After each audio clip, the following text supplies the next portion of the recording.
records, under 3 in 100 African-American males who start high school in the city of Chicago graduate from college, and that includes selective enrollment schools. Now, if you take the selective enrollment schools out, that's tens of thousands of high school seats where students are basically predetermined not to succeed. Here at Comer College Prep, absolute #1 goal, the thing we have a laser-like focus on, is being the best in the country at graduating low-income minority students from college.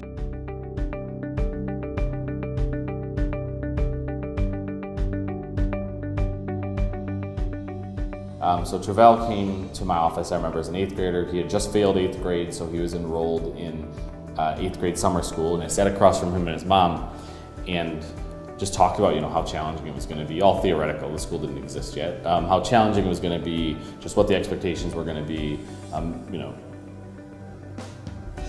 and asked for his commitment and said, you sure you're ready for this? You're ready for this going to be the hardest thing you've ever done?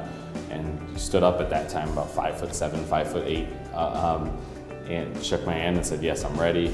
And now 6 years later, he's a sophomore at Dartmouth, the Ivy League, Dartmouth, in case there's any confusion.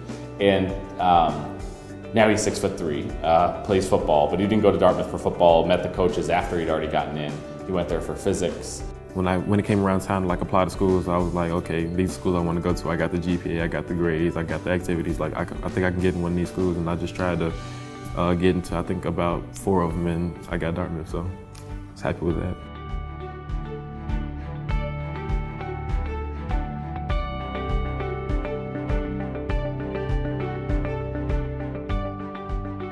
Once our seniors start getting in, we just start this giant wall of acceptance letters. Last year we averaged around 8 or 9 acceptances per student.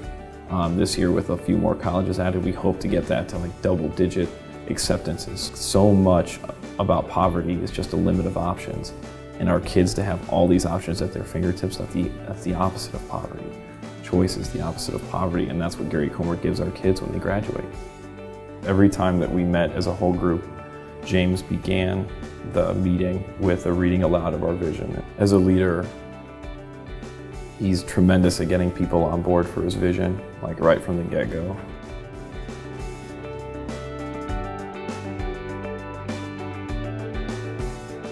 So at the end of the day, I'm immensely thankful and appreciative, and it's nice to have tangible moments that allow us to step back just for a quick bit and say, wow, what we've done is great, but the work is not done.